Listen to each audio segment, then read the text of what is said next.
Hello friends, ఈరోజు మనము వాకాయతోని పప్పు ఎలా ప్రిపేర్ చేసుకోవాలో చూద్దాము. దీనికోసం ఒక కుక్కర్లో ఒక కప్పు పప్పు తీసుకొని 2 టైమ్స్ వాష్ చేసుకొని, ఒక కప్పుకి 3 కప్పుల నీళ్లు పోసుకొని, 2 పచ్చిమిర్చి, కరివేపాకు, పసుపు, కారము, ఉప్పు తగినంత వేసుకోవాలి. వాక్కాయల్లో చిన్న గింజలు ఉంటాయి. ఆ చిన్న గింజలన్నీ తీసేసి వాక్కాయలన్నిటినీ అందులో పప్పులో వేసుకోవాలి.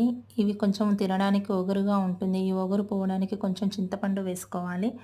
ఇలా వేసుకున్నాక కుక్కర్ మూత పెట్టి ఒక 2 విజిల్స్ రానివ్వాలి. చూడండి, పప్పు మంచిగా మెత్తగా ఉడికిపోతుంది. పప్పుకి పోపు పెట్టుకుందాము. పోపు కోసం ఒక పోపు గంటె తీసుకోవాలి. పోపు గంటలో నూనె వేడయ్యాక జీలకర్ర, ఆవాలు, ఎండుమిర్చి, పసుపు, కరివేపాకు, వెల్లుల్లిపాయలు వేసి మంచిగా ఫ్రై చేసి మనం ఉడికించిన పప్పులో ఈ పోపును వేసేయాలి. ఈ పప్పు అన్నంలోకి తింటే చాలా పుల్లగా టేస్టీగా బాగుంటుందండి. ట్రై చేయండి ఫ్రెండ్స్.